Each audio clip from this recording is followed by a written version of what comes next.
आवाज़ की दुनिया के दोस्तों, कल मैं जो बता रहा था आपको कि वो पाँचों जने सोच करके जब आए और कुटिया के अंदर जब पहुँचे, उन्होंने साधु की बनाई हुई चाय पी। पीने के बाद में साधु ने उनसे कहा कि हाँ कहो, तुम्हारी क्या शंकाएं हैं। जब उन्होंने कहा कि आप कौन हो, वो कहाँ से आए हो, उस समय जब साधु ने कहा कि मैं तो यहीं का हूँ, इसी गांव का हूँ। बोले हमने तो पहले आपको कभी देखा नहीं। तब उसने जब बताया कि उसकी सबसे प्यारी रानी थी कल्पना, जो उसका शरीर कंचन की तरह था, तो बहुत ज़्यादा वो उसको प्रेम करते थे, 3 रानियों से ज़्यादा, क्योंकि सबसे छोटी थी और सबसे सुंदर थी। वो उसके सुंदरता में इतने वशीभूत हो गए कि सबसे ज़्यादा उसे ही प्यार करने लगे और वो जो कहती थी वैसा ही वो करते थे। और उसने, कल्पना ने, अपनी सुंदरता का लाभ उठाते हुए राजा को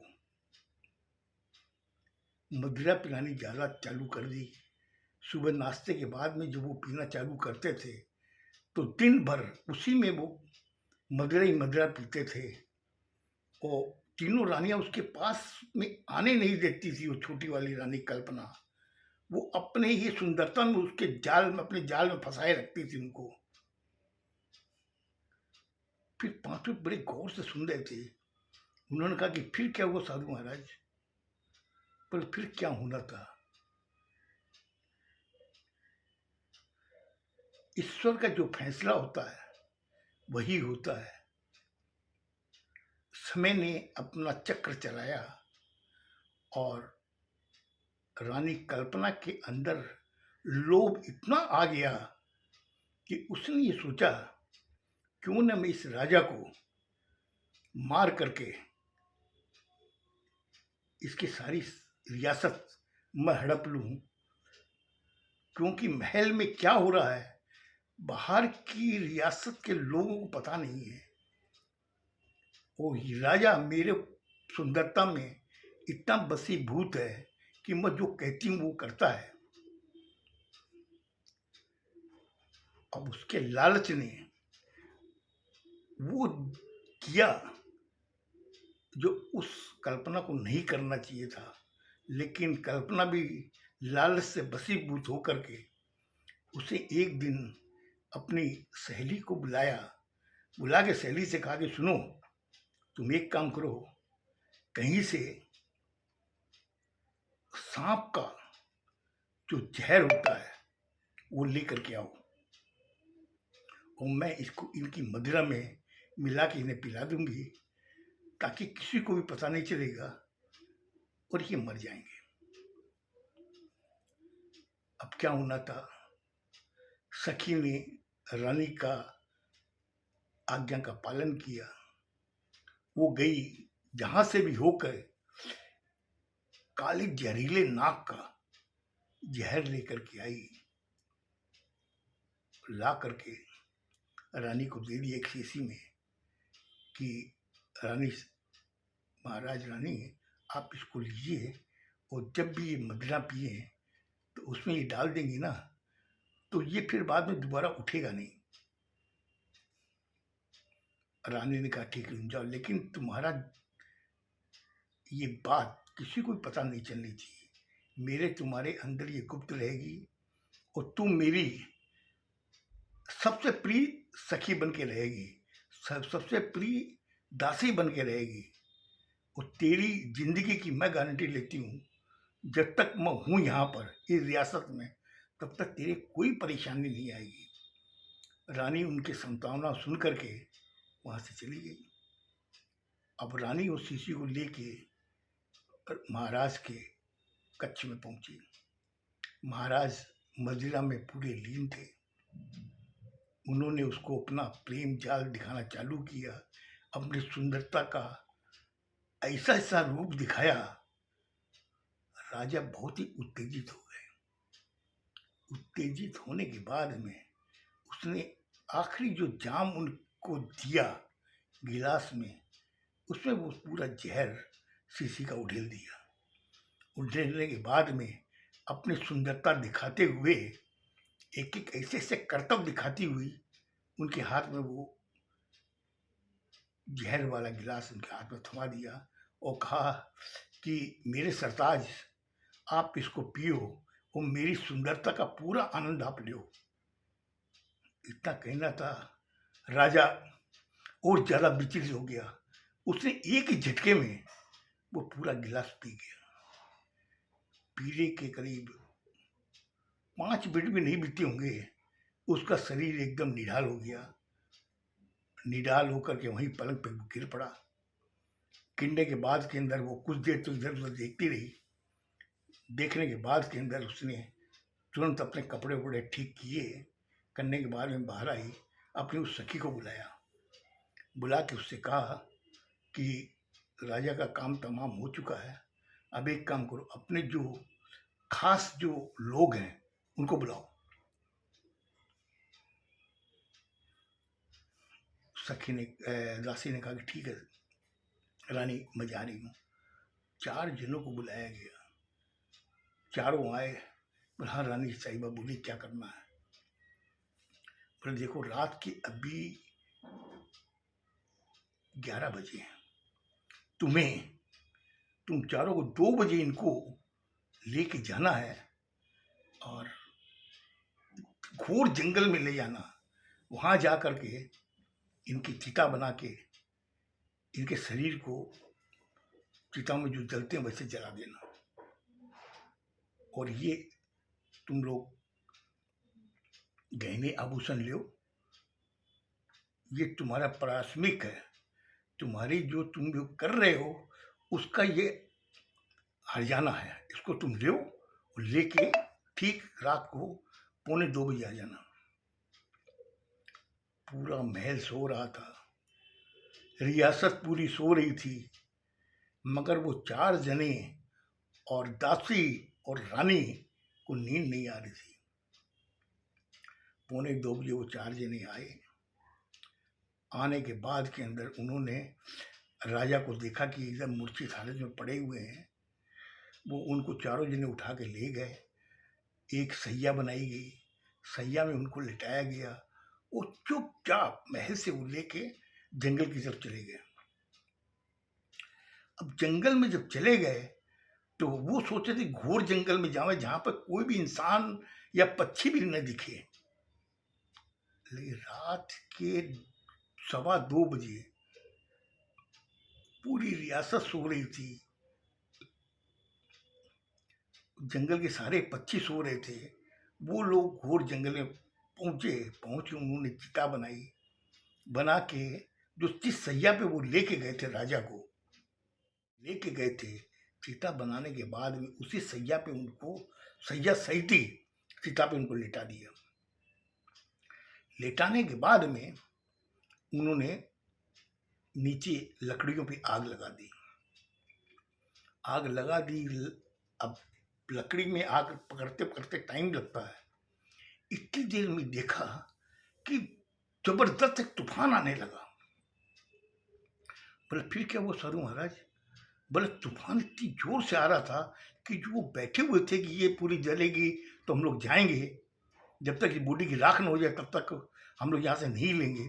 लेकिन तूफान इतना जबरदस्त था कि वो लोग वहां बैठ नहीं पाए, सहन नहीं कर पाए। और उस काली रात में इतनी जबरदस्त तूफान और हल्की हल्की बारिश चालू हो गई थी। वो जैसे भी उठ करके वहां से चारों जने भाग खड़े हुए। बोले फिर क्या वो साधु महाराज? बोले फिर क्या होना था? अब ईश्वर की जो मर्जी है उसके आगे तो किसी की नहीं चलती है। बारिश थोड़ी तेज हुई। चिता में जो आग लगी हुई थी, लेकिन हवा की वजह से ज्यादा और उठ रही थी वो आग। ऊपर से पानी गिर रहा था, बरसात हो रही थी। जैसे जैसे उसकी बॉडी गर्म हुई वैसे वैसे उनके अंदर ज्ञान वापस आ गया। बोले फिर महाराज? साधु महाराज फिर क्या हुआ? बोले बॉडी में जब गर्मी लगी तो उनको ज्ञान आ गया वापस। वो उसी सैया पे बैठे, मतलब लेटे लेटे बैठ गए। बैठने के बाद में इधर उधर देखा कि चारों तरफ अंधकार और बारिश हो रही है। वो ऊपर से नीचे कूदे, कूद कर देखा, इधर उधर देखा, कहीं कोई नजर नहीं आया, कोई भी इंसान नहीं, कोई कुछ नहीं। वो तुरंत वहां से चलते चलते एक पीपल के पेड़ के नीचे आके बैठ गए। बोला फिर क्या होना था? नहीं महाराज, फिर तो साधु महाराज कुछ तो हुआ होगा। बोला होना क्या था? वहां पर जब बैठे बैठे कब उनको नींद आ गई, महाराज को पता ही नहीं चला। बोला फिर साधु महाराज फिर क्या हुआ? बोले उसके बाद में उन्हें जब होश आया या नींद जब उनकी टूटी, वो एक कुटिया में थे और वहां पर एक बुड्ढे कोई इंसान था। वो उनके शरीर पे एक लेप कर रहा था, लेप लगा हुआ था। उन्होंने उनसे कहा कि आप लोग कौन हो? बोला हम लोग तो वन वनवासी हैं। बोले वनवासी हो तो ये रियासत किसकी है? बोले हम लोग जो रियासत है उसके बाहर की जो एरिया में, वहाँ पे हम लोग रहते हैं। रियासत में घुसने का हमको परमिशन नहीं है, आज्ञा नहीं, इसीलिए हम लोग रियासत के बाहर में अपनी कुटिया बना के रहते हैं। बोले फिर आप लोग मुझे कैसे लेके आए? बोले हम लोग जब रात में घोर जंगल में जा रहे थे तो हमने आपको एक पीपल पेड़ के नीचे मूर्छित अवस्था में देखा, तो हम लोग आपको उठा के अपनी कुटिया में ले आए। वो यहाँ पे देखा कि आपका शरीर कुछ जला हुआ था, हाथ पैर भी जले, बाल भी जले हुए थे। तो हमने आपको रसायन दे करके, जो हम लोग की हिंदू पद्धति के हिसाब से जो दवाइयाँ होती है, वो हमने लगा करके आपको ठीक किया। मुझे लगता है आपके दर्द भी हो रहा होगा। बोला हाँ मेरा दर्द तो हो रहा है। पर जो आप अभी लेटे रहिए, कम से कम 3-4 दिन लगेगा, तब तक आप स्वस्थ हो जाएंगे। इतना कहने के बाद के अंदर वो औरतें अपना नित्य काम कर रही थी, कोई पूजा कर रही थी, कोई काम कर रही थी खाना बनाने का। साधु महाराज वो जो बुढ़े थे वो कोई दवाई घस रहे थे सिलबट्टे पे। घसने के बाद में वो लेकर के एक कटोरी में ला के मेरे शरीर पे उन्होंने मला। उसको मलने का कहा कि बेटा आप चिंता मत करो, आप बहुत जल्दी ठीक हो जाओगे, मगर आप हो कौन? जब ये बात कही तब मुझे अचानक ध्यान आया कि मैं तो महल में था, मेरी प्रिय रानी कल्पना मुझे मदिरा पिला रही थी, फिर मेरे साथ ऐसा क्या हुआ? अब वो सोचने लगा। जब सोचने लगा तो वो बुजुर्ग थे, उन्होंने कहा कि बेटा क्या सोच रहे हो? बोले नहीं ऐसी कोई कुछ बात नहीं है। बोले कुछ खाने की इच्छा है? बोला हाँ मेरी खाने की कुछ इच्छा हो रही है। तो उसने, बुजुर्ग ने एक महिला से कहा कि इनके लिए कुछ ला कर दो खाने के लिए। तो खाने के अंदर कुछ फल वगैरह थे, वो ला के उनको दे दिए गए। अब महाराज को छील छील करके वो फल दे रही थी, वो धीरे धीरे वो खा रहे थे। खाने के बाद में उनके अंदर एक अलग ही शक्ति आने लगी। ऐसे करते करते वहां 1 महीना बीत गया। फिर साधु महाराज क्या हुआ?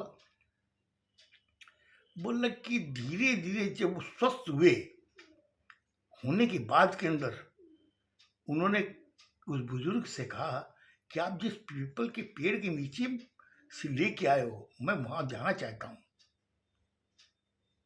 बोले वो तो रात में जा सकते हो, कि दिन में तो हम लोग उस रियासत की सीमा में घुस नहीं सकते। बोले ठीक है रात में लेके चलिएगा। अब रात में वो बुजुर्ग, वो दोनों महिलाएं और राजा, तीनों चारों जने उस पीपल पेड़ के नीचे गए। वहां जाके वो बैठा। बैठने के बाद में उसे सब कुछ याद आने लगा राजा को। बोले फिर महाराज? साधु महाराज फिर क्या हुआ? बोले फिर क्या होना था, उसको तो सब कुछ याद आने लगा कि ऐसे-ऐसे उसके साथ में हुआ है, ऐसे-ऐसे उसको चिताएँ बनाई गई, चिता बनाने के बाद के अंदर सैया सहित ही उसको चिता पे लिटाया गया। अचानक फिर तूफ़ान आया, तूफ़ान आने के बाद में वो सब उठ के भाग गए और भागने के बाद वो जब उठा चिता पर से, तो देखा कि चारों तरफ आग लगी हुई है। वो ऊपर से कूद के नीचे आया, आकर के अपने शरीर आधा जला हुआ था, तो आके वो पीपल के पेड़ के पास बैठ गया, क्योंकि पीपल का पेड़ ऐसा है कि वो शीतल शीतलता देता ज़्यादा, ठंडापन ज़्यादा करता है। इसीलिए उसके घाव का जो दर्द था, वो धीरे-धीरे कम होने लगा था। और कब उसे नींद आ गई थी उसे पता नहीं। उसके बाद में ये बुज़ुर्ग और ये 2 महिलाएँ मुझे उठा कर के अपनी कुटिया में ले गई थी। बोले फिर साधु महाराज फिर क्या हुआ? बोले उसके बाद में जो हुआ, बोले क्या हुआ महाराज? जब वो कुटिया में वापस आया, आने के बाद में सोया, सोने के बाद में उसे सब चीज़ याद आने लगी कि मैं तो इस रियासत का राजा हूँ। मेरे 4 रानियाँ हैं और सबसे छोटी रानी है कल्पना, जिसको मैं बहुत ज़्यादा प्यार करता हूँ। उसकी सुंदरता के प्रेम में वशीभूत होकर के मैं ज़्यादा मदिरा पीने लगा था। लेकिन 1.5 महीने रह कर के यहाँ पर उसने मदिरा छोड़ दी, उसे हर चीज़ याद आने लगी। बोले फिर महाराज फिर क्या हुआ? फिर उस महाराज का क्या हुआ? मुझे लगता है आज मैंने आपका ज़्यादा टाइम ले लिया। आगे क्या हुआ वो मैं आपको कल बताऊँगा। सुनिएगा, खुश रहो, स्वस्थ रहो, धन्यवाद।